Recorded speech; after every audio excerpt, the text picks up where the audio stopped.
revisiting the second movement of the Schumann Quintet, I have to admit something. I woke in the middle of the night last night, and the beginning of the second movement of the Schumann Quintet was going through my brain.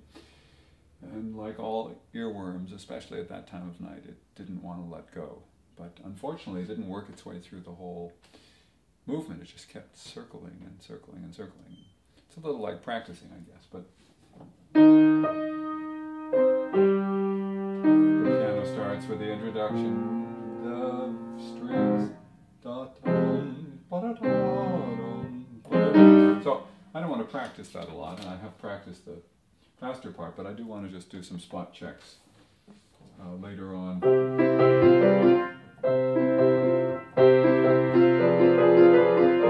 Whoa, that's not right.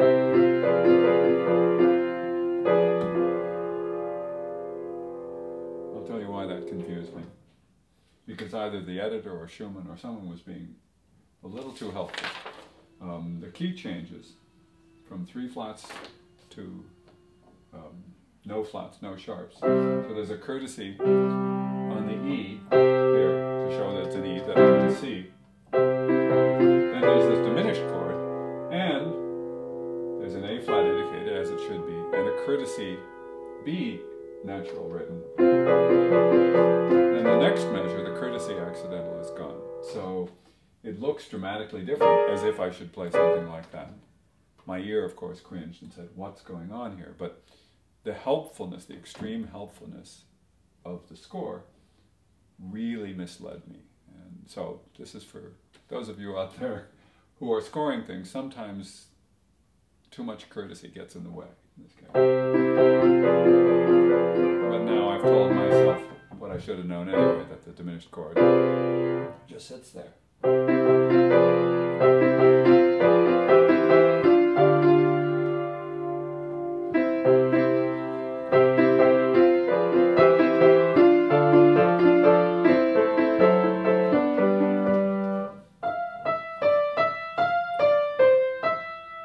That's what the first violin is playing. So I am doubling his line, but I'm obviously more decorative and less singy at this point.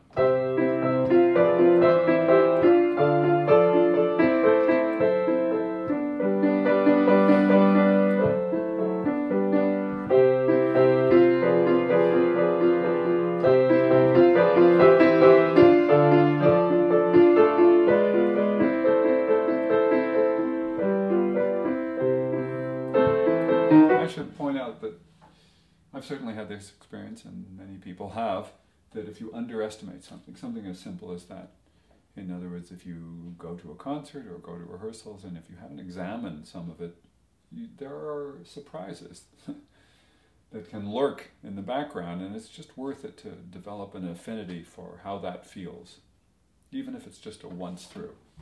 Just a reminder. It helps with phrasing, for example, to know when to breathe. With a sense of color, if I, as I'm doing, examine the score to see what my role is, which is both thematic and supportive at the same time.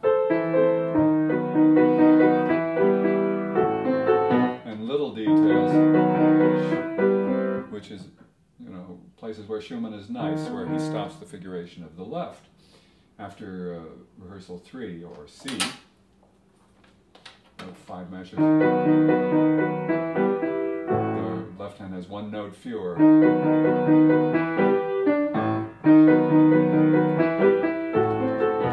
it can go drop down the octaves.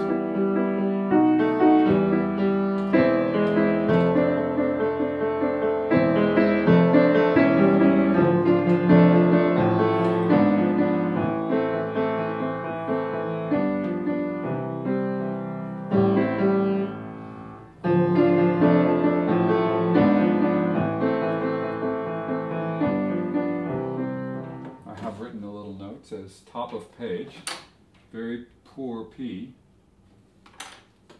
because it's important to know that your page turner is part of your performance too. Page turners can wreck performances, and they can really make them so much more pleasurable, because of the sense that they're thinking with you and flowing with you. And of course, if it's not clear where you go back when there are repeats, that becomes an important consideration. Okay, I've practiced the agitato today, in fact. I'm going to move on past the agitato. Well, it's still agitato, but it's not all of the jumpy stuff. A bunch of triplets.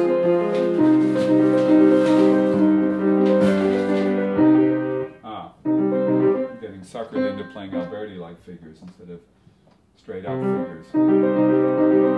This is an Alberti-like figure, then it's straight up.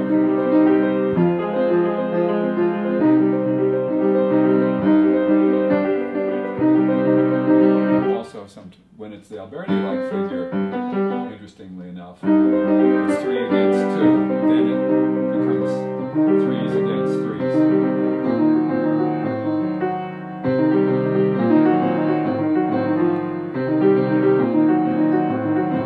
So I'm just going to circle where the voices change.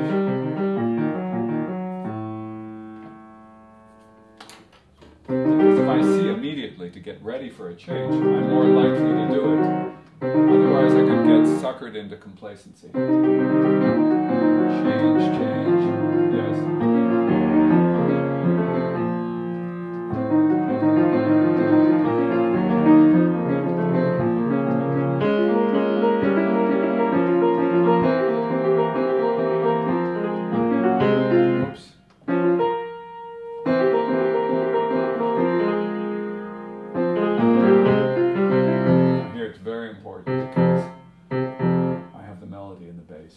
It's not even a melody.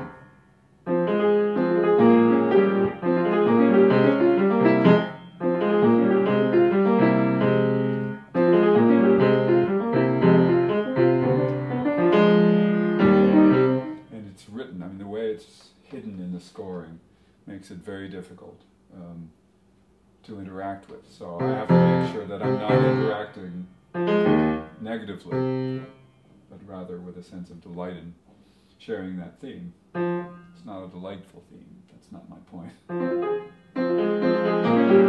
Very dark.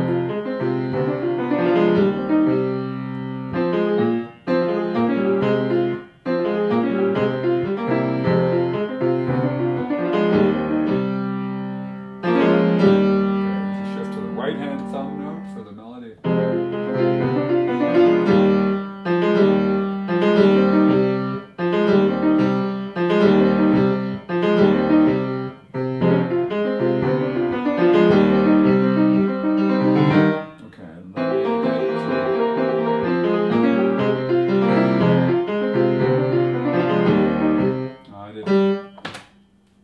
Didn't give enough presence to the right hand. All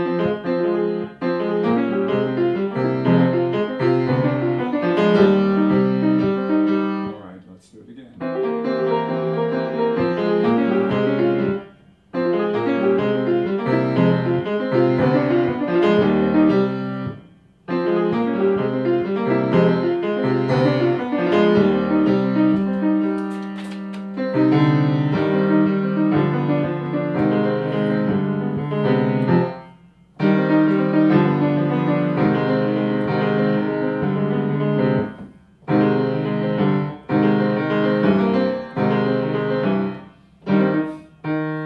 Ledger lines can get you every time.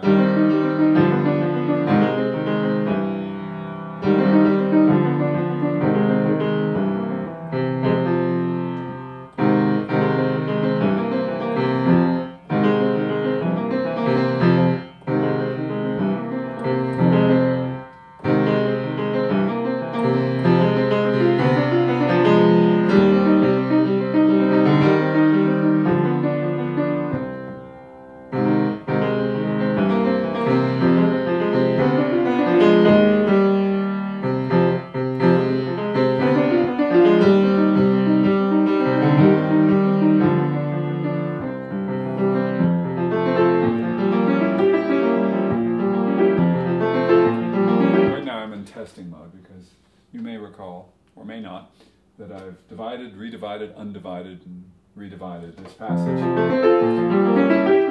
I just want to make sure it's simple. simple.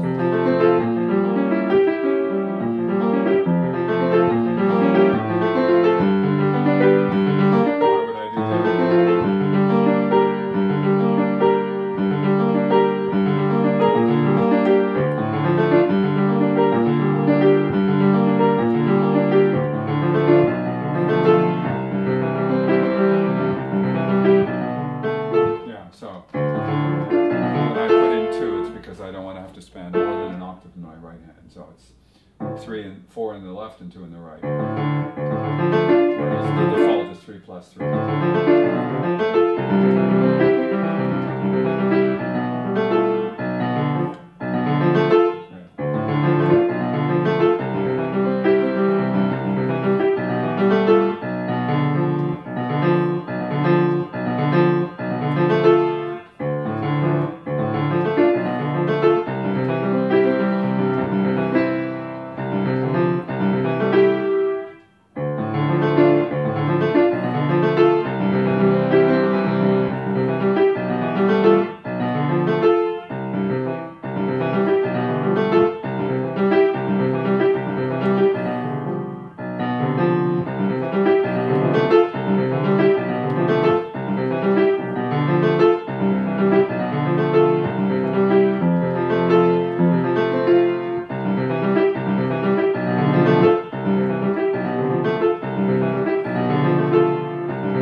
Good for my hand. Said another way, it's inconvenient.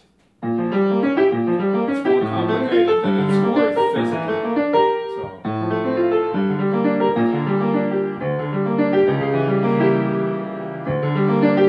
That's right.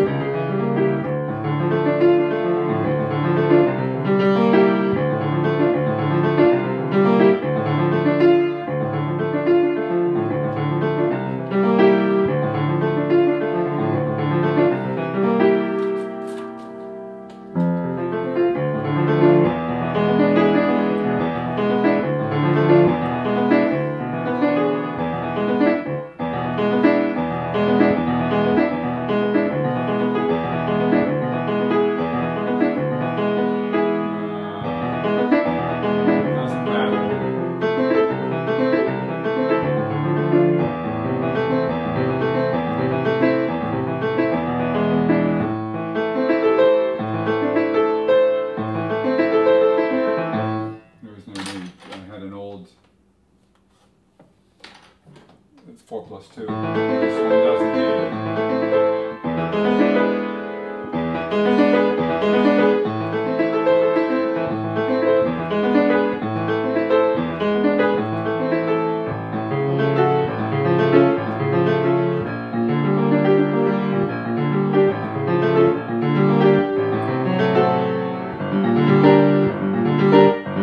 It's the only isolated right hand chord.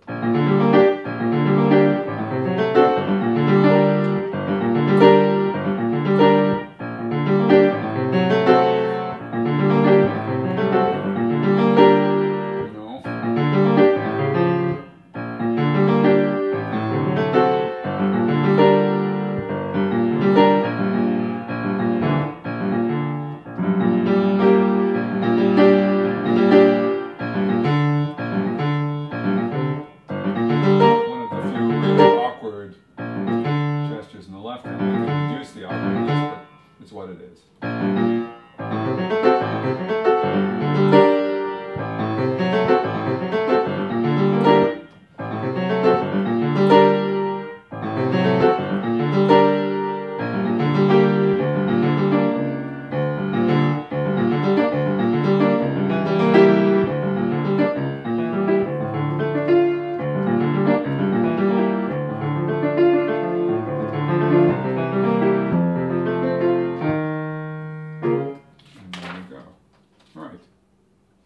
We'll stop.